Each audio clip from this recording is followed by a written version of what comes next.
CSLDallas, a spiritual community deep in the heart of Texas, connecting with kindred spirits around the world.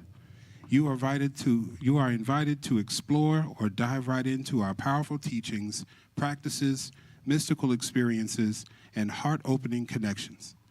This month, we explore unleashing possibility while leaping into prosperity as we grow ourselves, co-create with the universe, experience joy, while transforming the world one life at a time.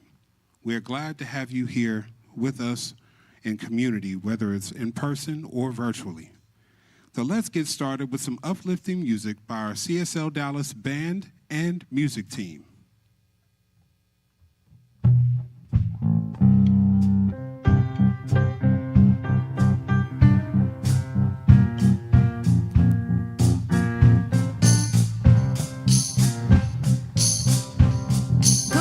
CSLDallas. I step into the flow and then I let it go. I open my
I surrender, and I'm so happy to see everybody who's in the sanctuary. I'm feeling the vibe and the vibration from our virtual reality, so thank you for being here. My name's Deirdre. Let's begin with our purpose statement, and we'll say it together. We are radically inclusive, spiritually progressive, transforming lives, and so it is. Amen. Hallelujah. I'm going to get to tell you about the CSLDallas ritual team and Dr. Petra and Sammy Gonzalez, who I just saw. They're inviting us to celebrate Dia de los Muertos with them this year, all of us.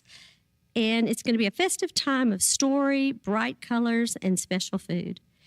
It's also a time to more deeply embody what we believe about life hereafter while releasing the fear and despair around physical death. So join us this November on the 2nd from 3 to 4:30 p.m. for a very special ritual. And make sure to join us every Sunday evening for CSL Virtual. Hello. You can connect, express, reflect, and starting at 7 p.m., we come together with others and talk about the topic of Sunday's celebration. You can join by going to the events page on CSL Dallas and get the link to the Zoom meeting. Now, we're already going to settle. So here we go. We're going to settle with our music team, which is Glenda, Cleo, Sharon, and then, and Brad and Jonathan and Jason. Hi, Jason. Jason was jamming this morning already. So let's go within, and we're going to center with our spiritual coach, Tracy Brown.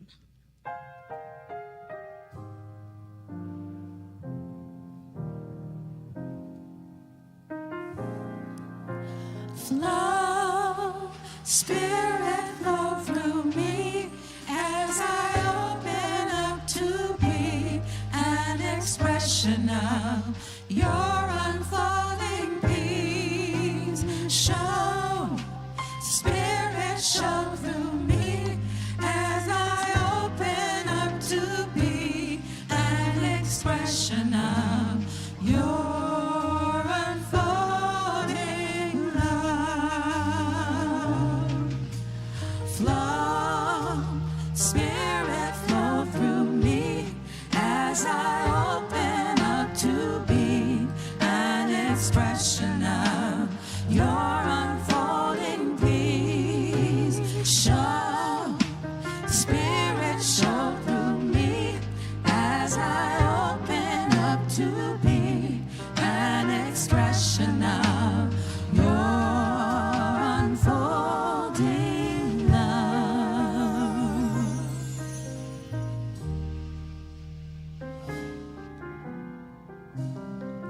Please join me in going within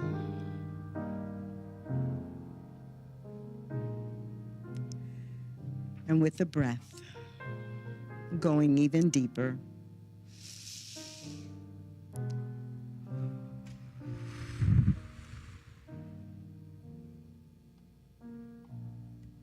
Let us begin with this idea and this concept of the flow of the breath. Breathing in, breathing out, being in the flow of life, expressing life, expanding life, evolving, flowing in, flowing out. Let's breathe together now. Being willing to exhale that which has happened before this very moment and letting go. Being willing in this moment to breathe in and take in what is present and what is available and what is being provided in order for life to be the best it can, even beyond anything that any one of us can imagine, individually, collectively, all of it. There is no mistake. There is no coincidence. There is no way that thinking about being in the flow today is an accident. Today is the perfect time to have an entry into the flow of life, the flow of the best, the flow of love, the flow of joy, the flow of peace, the flow of beauty, the flow itself. And so right here and right now, let us come together joining together in ideas, joining together in music, joining together in commitment of heart and soul, joining together not to be in the flow, but to accept the reality that I am the flow. Say it after me or say it with me. I am the flow. 2 times. I am the flow.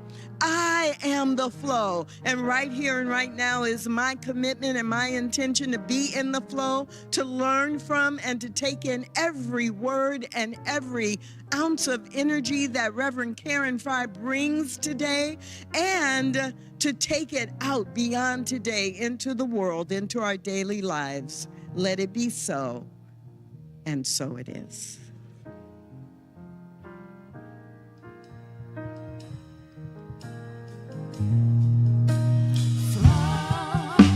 Spirit flow through me as I open up to be an expression of your unfolding peace. Show, Spirit, show through me as I open up to be an expression of your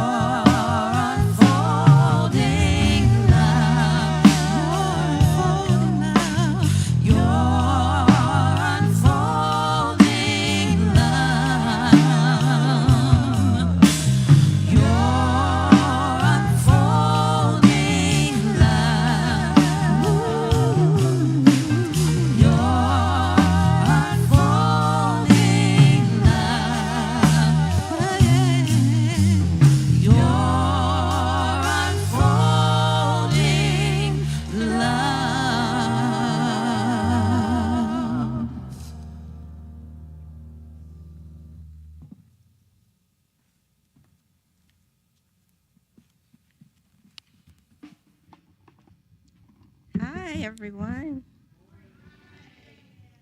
Unleash possibility, leap in prosperity. I was waiting for the fireworks to come on, but it didn't this time. I'm J.L. Summers. And I'm Valeria Ponte. So we are here this morning, again, as co-chairs to tell you a little bit about this pledge and campaign. So CSL is a dynamic, powerful, diverse, thriving community. Ooh. So I put my ponytail up this high so I can be tall as Val. So if it unleashed, please forgive me. Part of being viable community is providing a planned giving campaign for our members. Planned giving follows the principle of science of mind, but providing us with a channel to invest in making a positive change in ourselves and our world. The campaign allows us to address our financial need once a year. So please know that this is only going to happen once a year, where we ask for this big push of please donate, invest in this community, invest in our community at CSL.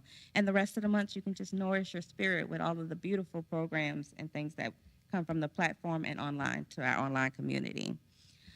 Tithing is really a part of our spiritual principles, and tithing is about faith and about gratitude.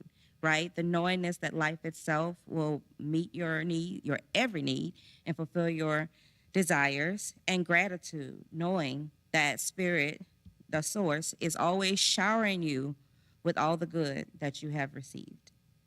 Mm-hmm. So, tithing is about living in the flow of life. So everyone, please, if you haven't already, the ASI table will be set up out in the breezeway, where you can sign up and pledge. Of course, this is planned giving, so if you want to do it weekly, bi-weekly, there is ways to make sure your pledge comes in annually. You can set it up online and support our community to thrive. We have a wonderful testimonial today.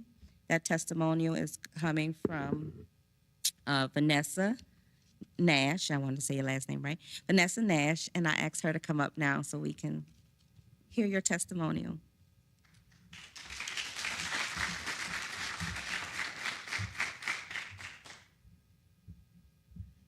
Good morning. Can y'all hear me good? Okay. So just so you know, I'm stepping outside of my comfort zone to talk to everybody today, but I really would like to share my story and hope that it helps at least one person. So around 2015, I found myself at a very emotionally low place in my life. And it was so uncomfortable that I just simply could not live that way anymore. But I didn't know what action steps to take in order to change my life. So I found in a catalog Michael Bernard Beckwith's Life Visioning CD. And he asked about 6 different questions. Do you feel like everything you try fails? Yes. Do you feel like life is against you? Yes.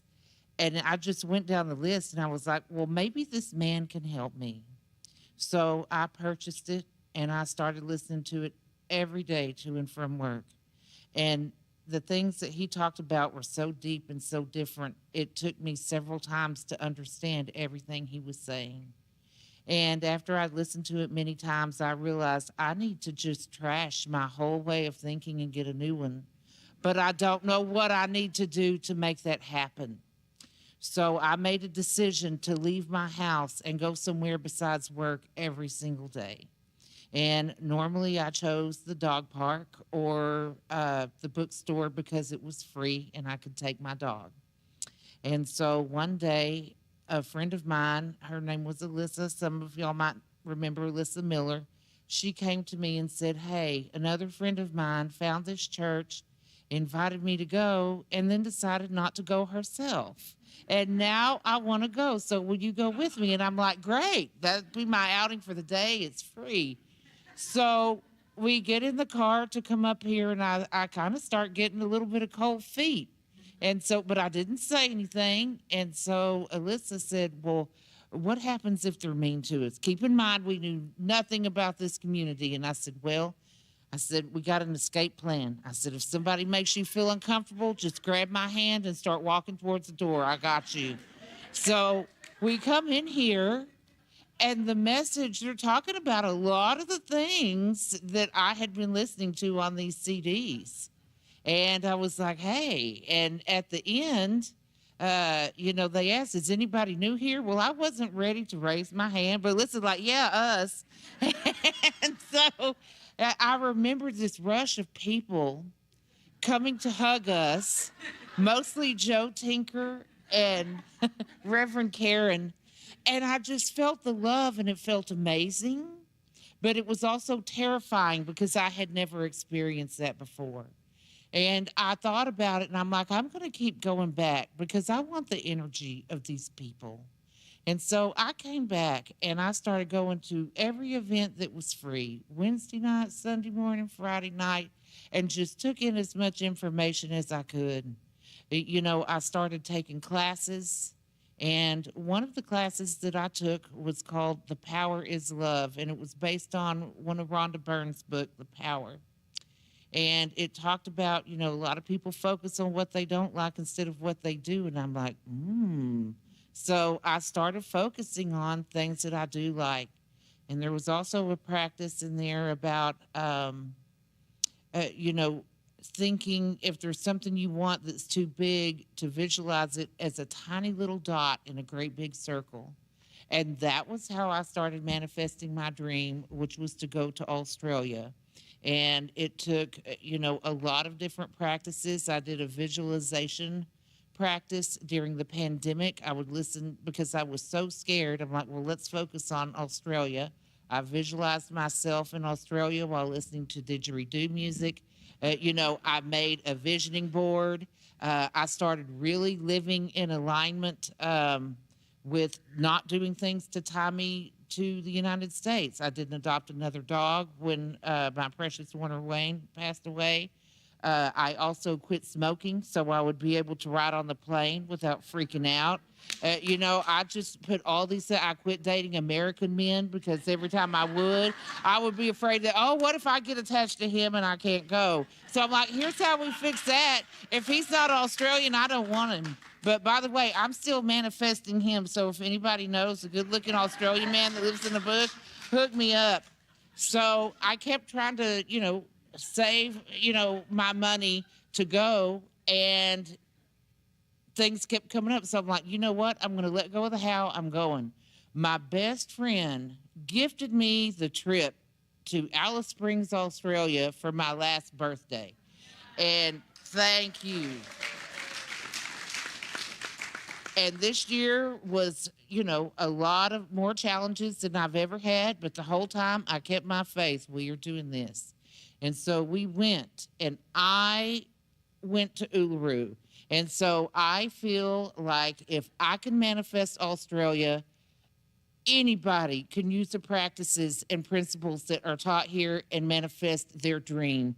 And I want that for you and for everybody else. And that's why I give every week.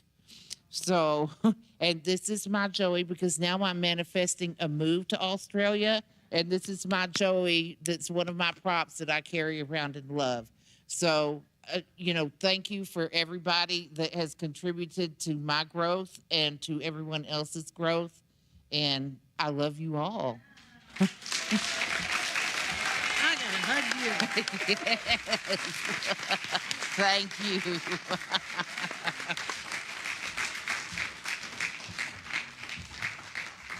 Thank you, Vanessa. That was a lovely testimonial. I'm so glad I was here to hear that.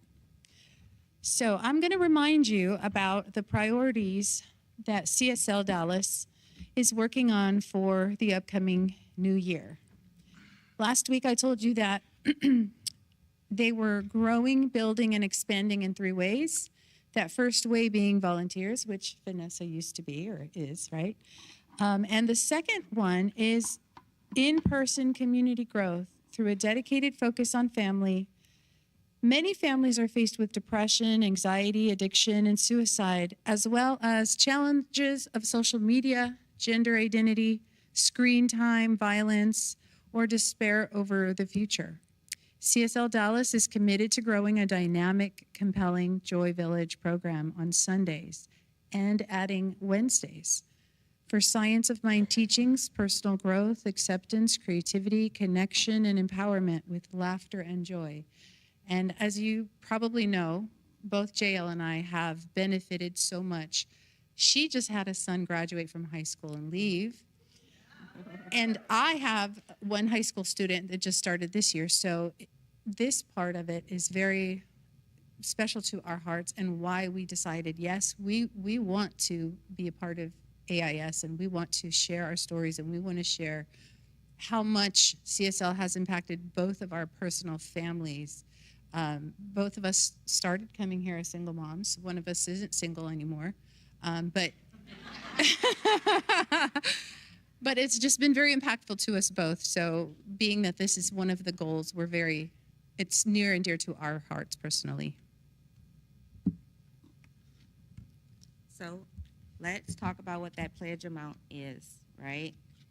Well, let's invite you to this community gathering today. Right. So right after service, you all will exit out these doors here, go around to the Barong Lounge. Thank you, Barong Lounge. And we will commune today around 12 o'clock for this gathering. You'll get to hear more from me and Val and our experience being a part of ASI. But we ask that you all stay so you can learn about the future of our CSL community. And our campaign, let's talk about this planned number, $815,000 and more, and 190 pledgers and more. Can we say that one more time? $815,000 and more, 190 pleasures and more. So if you haven't, be one of those pleasures today, okay? Thank you. Thank you.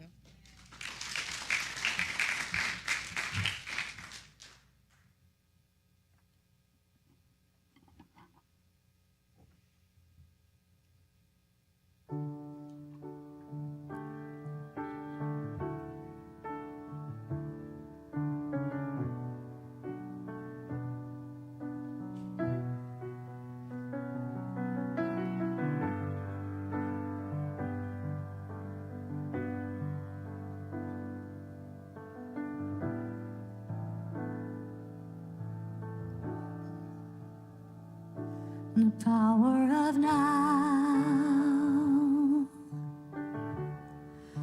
is always present. No where to go, then where you are, the power of now unfolds so gracefully. The power of now is always perfect. Nowhere to be, no one to be, but who you are. The power of now flows oh so easily.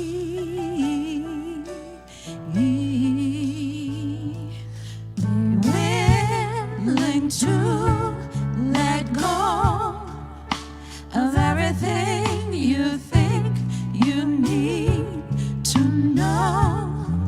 Oh, be strong enough to let go of everything you think you need to control. For everything goes away. Let everything wash away. The power of now.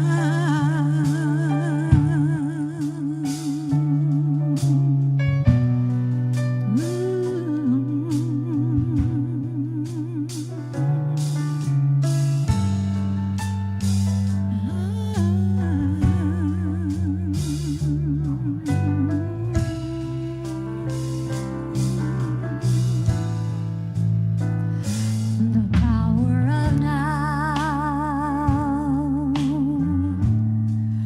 is ever flowing, connecting us all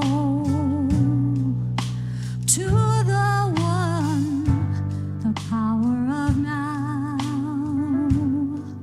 unfolds so peacefully.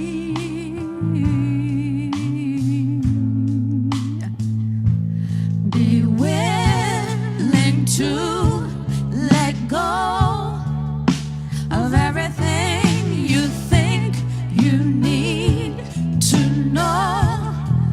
Oh, be strong enough to let go of everything you think you need to control. For everything goes away. Let everything wash away.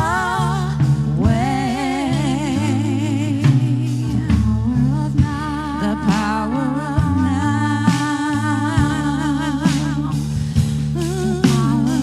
The power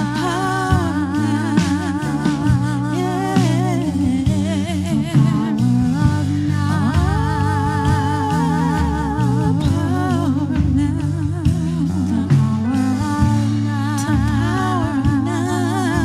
Yeah. The power of now.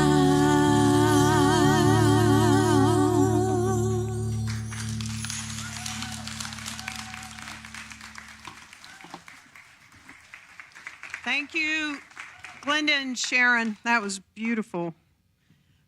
Before I even get started, I can tell I'm going to be emotional today. Vanessa Nash, wow. I remember that day in 2015 like it was yesterday. Vanessa Nash represents hundreds and hundreds and thousands of people that have a similar but different story because they're connected to CSL Dallas. And I'm so glad you shared your story. And yes. So Richard, I have a request. Pop that up individually and make sure it says Vanessa Nash because I want people to see it that aren't in the room or online today. And if you don't have a story similar in any aspect to Vanessa Nash, show up more online and in person to CSL Dallas, and I guarantee you will. So thank you for sharing your story. Okay, so I was also realizing that, wow, okay, in the 10 years that I've been a minister here, there have been 3 talks before this one that I've sort of felt like vulnerable and on the edge. Unexpected blessing part 2, and unexpected blessing part 3. Today's not an unexpected blessing. But it was 2 years ago where I gave unexpected blessing part 3 and announced that I was releasing my full-time ministry, the co-ministry with Petra, to go be Minister Unbound and go out into the world, right? Because we had purchased Spirit Tours. And I just want you to notice, I'm still showing up, yes? I'm still here, and I'm going to continue to be here for years to come. So today, to get to the topic, I'm going to start with some powerful quotes, and then I'm going to share something personal. That's why I feel like I'm on the edge. All right, so all month we're doing Unleash Possibility, Leap into Prosperity. And I really trust you were with me last week on financial freedom, right? It's so significantly important for each of our individual and collective prosperous life. Even though for some people it's a challenging topic. So if you weren't here, please check out Financial Freedom of last Sunday. So today we're gonna talk about the power of the flow. What is it and how do we stay in the power of this universal flow? It is flowing all the time. It never stops. Though there's an appearance and there are the reality and the conditions of the matter, meaning the body of life itself, the body of God, where things do get stagnant. They just don't flow. But in the whole of life, it is always flowing, right? So we're going to start with something you probably know, and I trust you'll get it at an even deeper level. And that is that the universe is, in fact, abundant, period, like exclamation point, right? The universe, I love this. And this is one, and when it comes to a quote from Holmes on abundance, this is my favorite. So the universe is abundant. It's unlimited in every respect. If it were not limited, it would have depleted itself long ago, long ago. There wouldn't be any life existing anymore, right? So life would have exhausted itself. The universal law would have ceased to function. Love would have lost its power to harmonize and to heal. And thought and consciousness would have retreated to instinctive reaction. Thank God none of that is happening, right? All of this is in play and in the flow. So instead, what do we find? Because it's in play and in the flow, the fish in the oceans lay so many eggs that if they hatched, all of them survived, right? The waters would overflow the lowlands. The stars in the heaven beyond count. Remember, they did one adjustment to a mathematical equation, and instead of billions of stars in this galaxy, it went to trillions. And guess what? There are trillions of galaxies, each with trillions of stars, right? So there are just so many stars in the heavens, we can't even count them. The grains of sands on the beaches are innumerable. The leaves on the tree continue to multiply. So the point is, nature is in fact lavish. It is abundant, and it is extravagant. And how much do each of us inside ourselves truly believe that, know that, and especially how many of us know that for our own life, right? So the question I have is, how often do you take time to be aware of this? I worked with 27 people the past 2 weeks in that prosperity intensive that I just did. And I asked them to start taking time. This was their homework. I ask you to take time.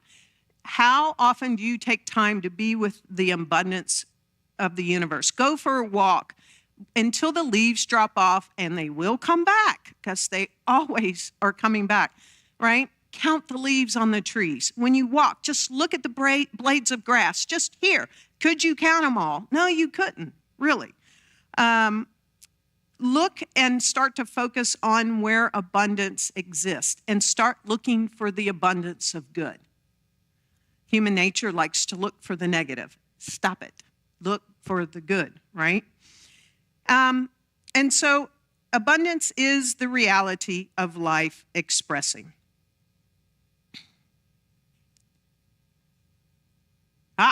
I needed to do that. I'm sorry I did not advance that slide. Y'all couldn't even read along with me. Okay, so I love this by Raymond Charles Barker. Lack and limitation of any kind are aberrations in an opulent universe. So any person who is experiencing lack in some way, living in opposition, is living in opposition to the universal flow. So if we each are experiencing lack, something's going on inside of us, and we are living in opposition to the universal flow. And it's up to each of us to figure out what is it, to do that exploration. And at the same time, begin to establish ourselves in the unassailable conviction that the free flow of what I call the divine oceanic substance can only be dammed up from within. It has zero to do with anything outside of us, any condition. And to really know that no one can keep us from our good but ourselves, right? So unassailable conviction that the free flow of this divine oceanic substance, if it's dammed up, then damn it, I'm doing it, right? So, because it's consciousness, Raymond Charles Barker tells us that it's consciousness that sets all the limit in life. So the problem is we have been erroneously conditioned to believe that our lives are completely shaped by what happens around us and to us. And we got some stuff trying to shape us. Let's just admit it outside of us. We are bombarded by all kinds of things that actually aren't good for us. Right? Let's just not even start talking about, the media and the lies and the this and the that. But even before or within that, or not including that, we are bombarded. So, but it has nothing to do with how it impacts our life from the outside. Life is lived from within out. We hear that all the time. And it's not what happens out there, but what we do or think about what happens. So if something happens out there, what do we immediately do? What is our go-to place, right? Where do we start to shore up again and to know that I am in the free flow of the divine oceanic substance? I don't care if my car just broke down. It has no impact on my prosperity. You see, something could happen outside of us, but right then and there, it's time for us to shore ourselves up and take a stand inside ourselves. And when we take that stand on whatever it is, in whatever area of our life, when we do that, when we take the stand inside, everything must shift on the outside.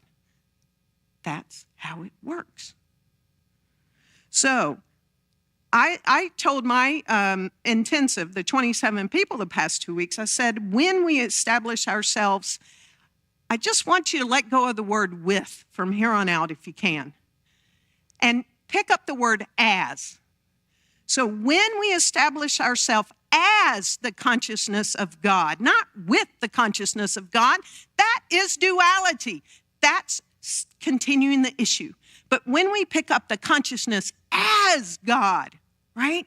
All of me is that consciousness, right? I'm not God, but all of me is that consciousness. When we establish ourselves as the consciousness of God, the whole universe, and I mean all of it, moves to flow into us with its abundance of life and substance. How? Find out for yourself how to take up the consciousness as God. Ask yourself, well, what would the consciousness of God do in this moment? How would God react to this, or spirit, or universal presence, or divine oceanic? Well, would God say, well, I don't have enough money for the end of the month? Well, heck no, it wouldn't. Well, then I can't take, that's not the consciousness as God. So I'm going to take up the consciousness of God. Now, this is just Karen, just in the moment, play acting. You've got to figure out for yourself how to do this.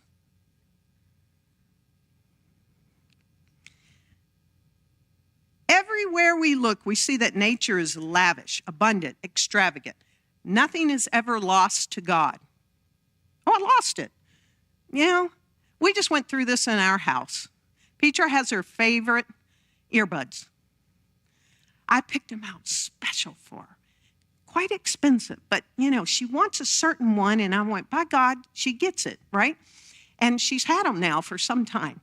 But she had them on the other day, and then for 3 days, we've been trying to find those earbuds. There's the case, where are the buds, right? And we did St. Anthony and all this and blah, blah, blah.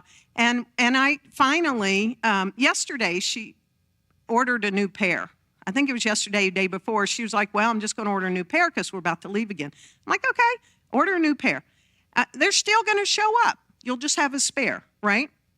But nothing is ever lost. Nothing is ever lost in the universe. When I can't find something, I say, well, nothing's lost in the universe. This morning, she started laughing. I knew exactly why she was laughing. They had been knocked off the little side table, falling onto the hearth of the fireplace, which is black. Her earbuds are black. We couldn't see them no matter how much. And she was like, oh, there they are. So listen, folks, nothing is lost to God. Everything that manifests goes back into the unmanifest state to appear again in a different form. No matter how much we take out of the universe, if we take it out with one hand, we have to put it back with the other.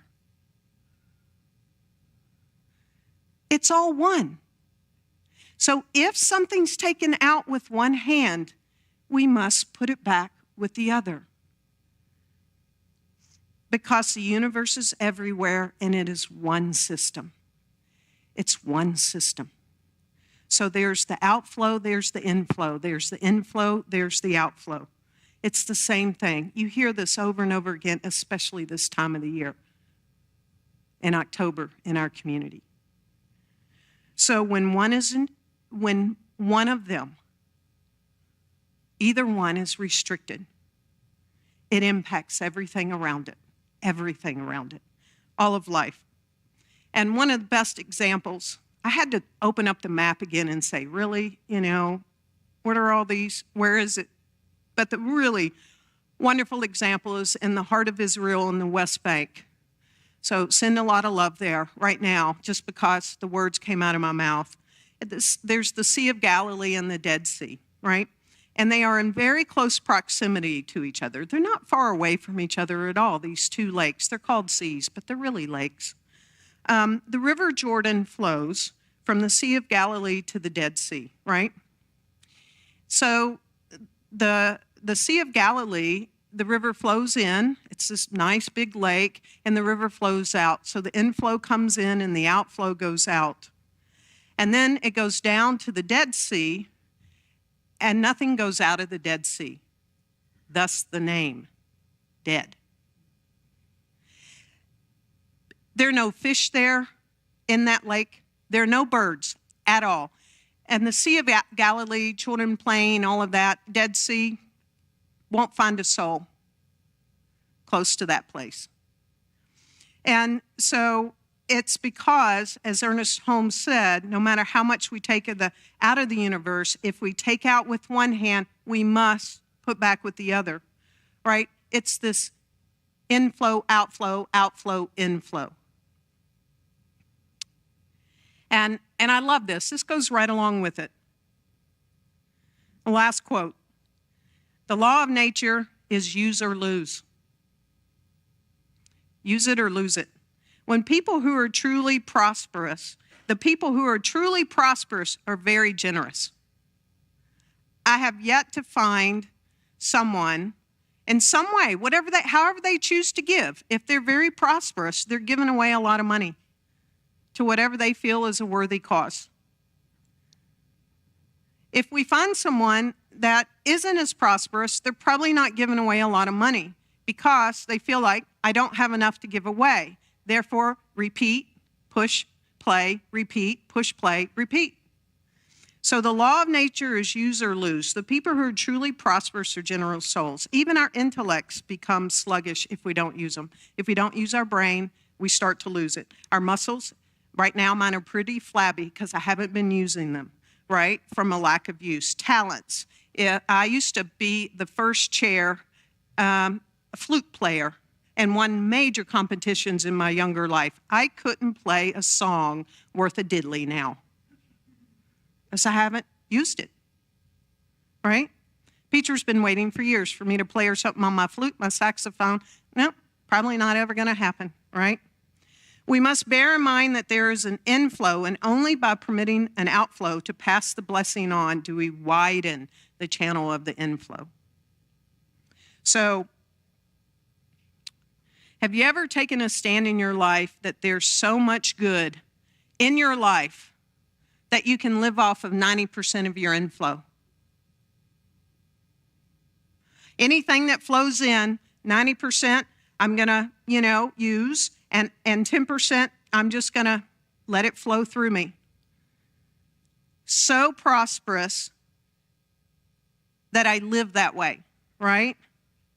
So, as I mentioned last week, I took that stand inside of myself in 1999. And I said, I'm giving away over 10% of everything that comes into my life to where I'm spiritually fed. I'm never going off this stand. I'm going to keep making this stand. And every year I have to shore up that stand. And I feel it. If it goes, I filled out my pledge this year and I went, Peter said, what'd you write down? I said, well, this. She said, really? So I'm going to re-up my pledge, right? So each year I have to take a stand. I asked Petra, because this was one of the things she wanted to talk about today, that she does this as well. I said, well, when did you take that stand? She said, I took a stand that I lived such a prosperous life in the 80s, in the late 80s, that I just live off of 90%. So she too has taken that stand and been doing that since the late 80s, right? So then the two got together in 2015, and wow, we both take that stand, we're both doing that, and so that's why not only do we give over 10% to where we're spiritually fed, but we actually just give away over 20, because we believe we live such a prosperous life, and we take a stand on that. And then the universe says, well, yeah, you do. You do. It's just how it works. It's just the way it is. It's just like a mechanic telling you how your car works. This is the way it works, right? And we don't do it to get it. We actually do it because we have so much joy in doing it. We write smiley faces on every check we write. When I Zelle money now, because I write very few checks, I put, thanks for the massage. Smiley face, So our life continues to be more prosperous and abundant each year because we take that stand every single year. And we each have to decide what we're going to take a stand up for ourselves in any area of our life. And we have to do it on the inside so hard that nothing that comes up on the outside will move us off that. I want you to know that if you don't already know, CSLDallas takes that same stand. It has. Certainly while Peter Weldis has been the senior minister, whether an interim minister and or officially. You've heard the story. Twice she was asked to be interim when this community was at least $50,000 in the red. And she said, the first thing we're going to do is start tithing. And the board was like, no, we're not. Yes, we are. And very soon, the community was in the black. CSLDallas has been doing this for over 35 years since she's been here, right? So we take the stand. Every single year and every single month, we pledge to the larger Centers for Spiritual Living International Organization that assists all of communities like us all over the world, in Africa, in Switzerland, they're Mexico, they're Peru, they're all over the world, just like CSLDallas, right? And we take that stand. So every year we make a pledge to CSL. And we say, this is how much our community is going to give. And they count on that pledge. And then every month, no matter what our finances look like, we give over 10% of what you give us, a way outside of our community where we're spiritually fed. Why? For the sake of this community and for the lives that are all touched. We don't go, where's that money being spent? But there are lives being touched, including local nonprofits, as you know, in this community, because we take that stand, right? And every month, by doing that, we're claiming we have more than enough for our community to thrive and live on 90% of what you give. So, now I'd like to share something personal that is a stand that I recently took, and I've really only started sharing this a little bit 2 weeks ago. Other than Petra and my very close best friends, no one knew. I didn't put this out on social media. That's a change. As you know, 2 years ago, I released my full-time position here. That was hard, and I went to something that I knew I was really passionate about, to expand my ministry all over the world and to create community within small group sacred travel. My birthday last August was not only my 59th birthday, but it was the anniversary of being diagnosed with breast cancer 10 years ago. So 10 years ago, I stood here, I shared that. I moved through breast cancer very soon after I arrived in Dallas here.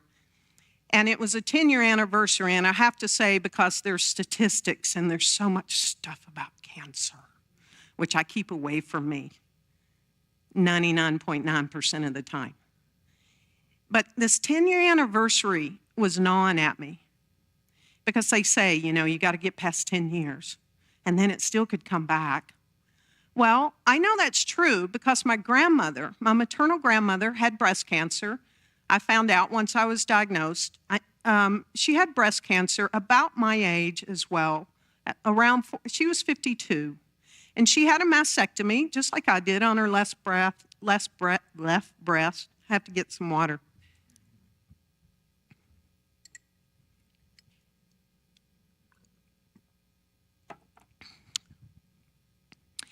And went about her life, right? 25 years later, she got it again in her right breast, had another mastectomy. She died very old, without cancer in her body. But there was just something niggling at me. But more than that, you see me from the outside. You never see me from the inside. Petra's the closest to knowing what goes on the inside of Karen, so she can appreciate what I'm about to say. But even in that joy, even in the joy of doing ministry here for 10 years, right? And even in the joy of buying this company, and everybody sees me on Facebook, and oh my God, she's in Costa Rica, and oh my God, she's in Bali, and now she's here, and oh, you just have the best daggum life imaginable. True. On the inside of me, it was not good. I didn't realize how bad, because it's supposed to be so good now, because I'm traveling all over the world with people and doing all these great things. But I'm not joyful and happy on the inside of me. And I had to search inside myself, what is it? And then I had to decide, am I finally going to take a stand on the inside for me? And I didn't tell anyone about it but Petra. Thank God she supported me when I made the decision. She said, if you really believe to invest in this program, this is going to help. Other programs have it. And I'm like, yeah, I know they have it. But I said, I got to do this, because I'm not going to turn 60 with this happening on the inside, to keep rejecting myself. So I knew I had to take a stand for my health. And the reason why was, not only was it not pleasant inside of me, but it was impacting every area of my life. And I knew this was the linchpin, right? So I was holding back from myself. I wasn't giving to myself, and I was quickly becoming stagnant over these past 2 years. because I was traveling all around the world and I could eat anything I want. Everybody with me was on vacation, but I wasn't. Shauna Black, this brilliant woman, said, she gave me great advice. She said, don't act as if you're on vacation while you're traveling around the world. Act like you're at home. I didn't. And it started to show. So I knew that I was not aligning with the flow of my life and my highest vision for my life, because I hold a high vision for my life. And if I didn't take a stand, spirit tours might not continue, might not exist, right? You don't know about what's happening in Uganda because I haven't shown any pictures yet, but a school, a permanent school, is being built in Uganda for 250 children, and we're holding back more. It went from 40 to 250 in the 2 years. But now they have a permanent building. They have a license. It's a real deal now. It's not just a community project. I want to assist. I want spirit tours to be the thread to assist young girls in Egypt. I want spirit tours to assist children in Bali. See? And so if I didn't take this stand inside of myself, none of that would thrive. So I went into a program, and I just want to share really quickly how quickly when we take a stand and we all do it together. So there's our individual stands, but I'm about to talk about a collective stand, right? When we do it, how quickly something can shift. August 8th, 2024, I went into a program that I knew would work for me. At the time, I weighed 188 pounds. My body mass index was 27.9. In 11 weeks of taking a stand for myself and my health, I now am at 166 pounds, right? So 188 to 66. My body mass went from almost 28 to 25. Plus, I have no aches, pain, swelling in my body. Every night I fall asleep easily and sleep soundly. I have way dramatic reduction in my mood swings and night sweats. I don't have any. I have no headaches. Used to have them all the time. Peter would say, you have headaches all the time. Haven't had one in 11 weeks. No rashes, no skin conditions, no sinus issues, no viruses, no sickness of any kind. I have incredible energy throughout the day. I'm more focused, positive, productive. I have way less stress in my physical body, which is now in tune, turning to my stress life, right? My intimate and close relationships have improved. I have a more positive outlook on my life and my health. I feel great. And I'm so proud of myself for taking the stand for loving me in such a way, because I knew this was a linchpin. So if I hadn't taken the stand, I very likely, and I knew it, would have gotten a surprise that I didn't want, another diagnosis, some news that would bring me to my knees, disrupt what I thought was going on in my life. Oh, I'm great. Now all of a sudden I can't travel. Have to scramble right then and there and put all my attention and address the situation. Now all the energy has to go on this situation, right? And most likely, again, I wouldn't be around to see my granddaughter's 10th birthday, 8th birthday, or 16th birthday. She's 4. So I want to tell you how this relates, because now I'm going to be really real with you. I'm not as close to this as Peter is, so I trust it'll really land positively on the people that are ready to take a stand. It's a critical time, not only in our country, but it's a critical time at CSL Dallas in the life of our beloved community. We did everything we could during the pandemic to ensure that we thrived, right? And thanks to our pledgers, because of our pledgers, we did thrive because they kept their commitment even during a pandemic. And some government assistance. We thrived during the pandemic. But let me tell you, we've not had any fat in our budget for at least 10 years. None. No fat. There's more fat on my body than the fat on the budget of CSL Dallas. The staff is as lean as it's ever been in 10 years. Just count the staff members. We can do it on one hand, right? The leadership has taken a stand to right size, do the responsible thing to ensure that we have a beautiful space so we didn't lose anything. and we can now sublease this 10,000 square feet, which we really need to do, right? But regardless of whether that outside condition is done or not, we can take a stand on the inside of this community, right? Because it's up to each of us to take the stand, and we need to take it right now. It's a critical year. I want to say that we have so many generous souls and prosperous souls in our community. We have our pledgers that this community would not exist without them. It's just the truth. We have longtime members that are so generous that have been around for 10, 20, 15, 30 years, right? And people that come regularly in person, predominantly. And I want to just say, for the Vanessa Nashes of the world, for the Karen Fries of the world, and all of us that are spiritually fed by what happens in this community, I just give a huge, huge universal thank you.